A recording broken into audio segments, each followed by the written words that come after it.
80세가 넘는 고령의 어머니께서 대장암 3기와 신장암 판정을 받으셨습니다. 직장 생활과 간병 생활을 병행해야 되는 하루 24시간의 시간이 정말 중요해졌습니다. 그런데 PDS 다이어리는 신세계였습니다. 단톡방이라는 정말 멋진 신세계였죠. 단톡방 분들의 무한한 응원, 격려 메시지가 저에겐 또 엄청난 힘이 되어 주었고, 어머니와 저의 남은 첫 번째 날을 좀 더 기쁘게 사는데 집중을 해보려고 합니다. 이 PDS 다이어리와 함께. 저는 평범한 직장인이자 캘리그라피 아티스트로 활동하고 있는 김동철이고요. 혹시 이 자리에 PDS 다이어리를 2024년 1월 1일부터 처음 쓰신 분 계실까요? 손 한번. 네, 생각보다 많으시네요. 동기 여러분 반갑습니다. 네, 저도 올해 1월 1일부터 이제 PDS 다이어리를 쓴 새내기이기도 하고요. 근데 대부분 PDS 다이어리를 구매하실 때 구매하고 나서 단톡방 신청을 하는 경우가 많잖아요.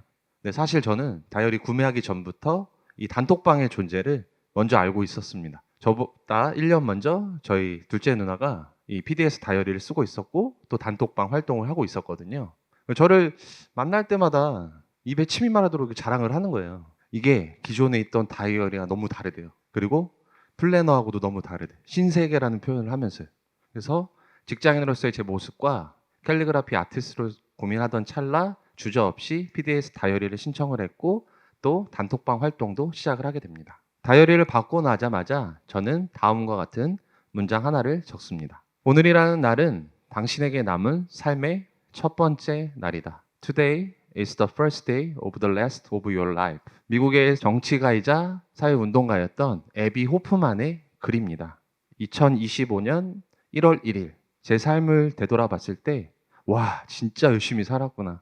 후회하지 않는 삶을 살고 싶었습니다. 그런데 이렇게 큰 다짐을 하자마자 저희 집에는 마치 저를 시험이라도 하려는 듯 큰 위기가 찾아오게 됩니다. 그것은 바로 어머니의 암 진단 소식이었습니다. 80세가 넘는 고령의 어머니께서 대장암 3기와 신장암 판정을 받으신 겁니다. 한 가지 암도 벅찬데 두 가지 암이라니 정말 가슴이 무너져 내렸고 절망 그 자체였습니다. 과연 무엇을 해야 되고 또 어떻게 치료를 해야 되고 또 어떻게 간병을 해야 되는지 머릿속이 정말 복잡해졌습니다. 직장 생활과 간병 생활을 병행해야 되는 매일 하루 24시간의 시간이 관리가 정말 중요해졌습니다. 지난 2월 어머니께서 대장암 제거 수술과 신장암 수술 두 가지 수술을 받으셨는데 장장 6시간이 넘는 수술을 혼자 견뎌내셨습니다. 수술이 끝이 아니고 항암 치료가 시작이 되었고 매일 정해진 시간에 항암약을 복용을 하셔야만 했습니다. 따라올 수 있는 신체적, 정신적 고통을 어머니 혼자서 감당하게 할 수는 없었습니다. 그래서 저는 어머니를 옆에서 돌보고 간병하는 시간을 이 PDS 다이어리에 기록을 했습니다. 같이 대화를 나누고 또 식사를 하고 돌보는 일은 같이 살고 있는 아들인 저밖에 할 수 없는 일이었으니까요.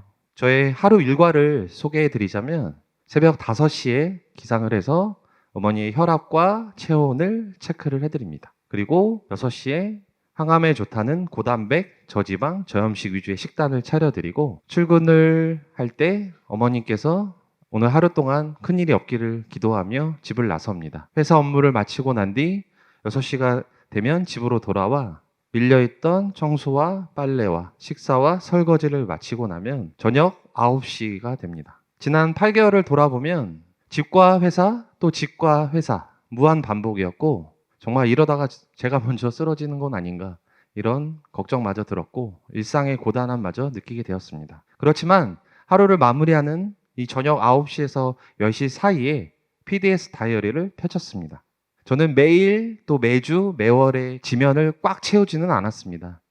그렇더라도 단 한 줄이라도 기록을 하고자 노력을 했습니다. 플랜 칸에 일간 루틴 양식을 따로 만들어서 마치 스티커처럼 붙이고 그 안에 오늘 하루 지켰던 일은 형광펜으로 칠을 합니다. C칸에는 여러분들처럼 특별한 양식을 적용하진 않았지만 하루 동안 느꼈던 감정과 오늘 잘한 일, 못한 일을 기록을 합니다. 투박하고 서툴더라도 저의 진심을 담습니다. PDS 다이어리는 남에게 보여주는 일기장이 아니고 박물관에 진열된 쇼케이스가 아니라 또 나의 삶이자 나의 일상의 기록이기 때문입니다.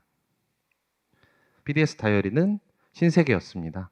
단톡방이라는 정말 멋진 신세계였죠. 매일 인증을 하는 것도 물론이고 단톡 챌린지를 꾸준히 참여를 했습니다. 다이어리 커리큘럼 중에 하나였던 하루 점검을 통해서 일상의 소중함을 깨닫게 되었고, 지난 5월 감사한 달 챌린지를 통해서 일상과 타인 또 우리에 대한 고마움을 또 알게 되었습니다. 6월 달 오늘 몰입 챌린지 통해서 집중과 선택의 우선순위를 알게 되었고, 7월 칭찬해요 챌린지 통해서 인색했던 자신을 돌아보고 겸손의 힘을 또한 배우게 되었습니다. 이렇게 열심히 하다 보니 상을 주시더라고요. 상반기에 챌린지 통해서 꾸준하게 선정되는 영광을 얻었습니다. 여기 계신 많은 단톡방 분들의 무한한 응원, 또한 격려 메시지가 저에겐 또 엄청난 힘이 되어 주었고, 앞으로도 기록하는 사람으로 살 수 있을 것 같습니다, 여러분. 열심히 다이어리도 쓰고 시간을 투자해서 제가 했던 일이 하나 더 있는데요. 그것은 바로 캘리그라피입니다. 5년 전부터 전문 선생님께 사사를 받고 취미 생활로 시작했던 이 캘리그라피가 저에게 적성에 너무 잘 맞더라고요. 본격적으로 활동을 시작을 했고 1년 전부터는 민화, 그림 영역까지 활동을 좀 넓히고 있습니다. 올 초 하루 캘리라는 타이틀로 1년 365일 SNS에 올려보자. 지금 여러분 며칠일까요? 251일째 하루도 빠짐없이 업로드를 하고 있습니다.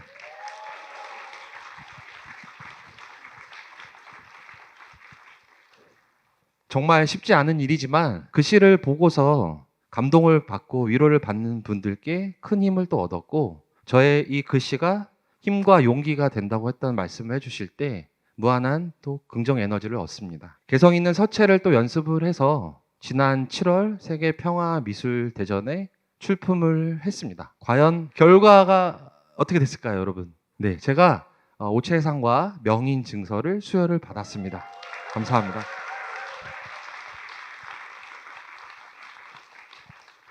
앞으로 가까운 미래에는 저의 본업이 되도록 노력을 할 거고, 전문 캘리그라피 전문가로 성장을 해서 여러 사람들을 위해서 일을 해보고 싶습니다.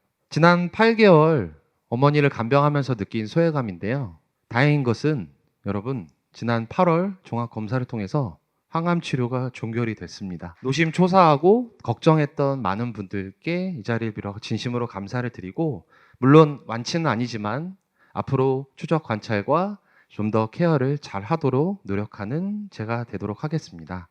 저는 하루 중에 어머님과 함께 24시간을 붙어 있을 수가 없고 적은 시간을 보낼 수밖에 없다 보니 이 부분은 좀 많이 아쉽고 슬픈 부분이지만, 어머니와 저의 남은 첫 번째 날을 좀 더 기쁘게 사는데 집중을 해보려고 합니다. 이 PDS 다이어리와 함께요. 그리고 건강이 조금 더 좋아지시는 날 저희 누나와 또 가족들, 어머니를 모시고 여행을 한번 떠나고 싶습니다. 언젠가 여행기를 들려드릴 수 있는 그날을 기대해 봅니다. 발표를 마치기에 앞서 캘리그라피를 하면서 느꼈던 감정을 썼던 것 중에 시 하나가 있는데요. 이 부분을 여러분께 소개해 드리고 제 발표를 마치고자 합니다. 제목은 엄마가 되어 깨닫는다입니다. 어릴 때는 잘 몰랐습니다. 포근한 나의 꿀잠이 당신의 숱한 쪽잠이라는 것. 크고 보니 알 것 같습니다. 엄마보다 더 좋은 엄마가 된다는 것이 얼마나 힘든 일인지를, 아빠보다 더 좋은 아빠가 된다는 것이 얼마나 힘든 일인지를, 나를 꽃피우기 위해 걸음이 되어주신 이 땅의 모든 아버지, 어머니 감사드리고, 다음 여행기를 들려드리는 그날까지 저는 좀 더 용감하고 씩씩하게 건강하게 저의 첫 번째 날들을 살아가도록 하겠습니다. 감사합니다.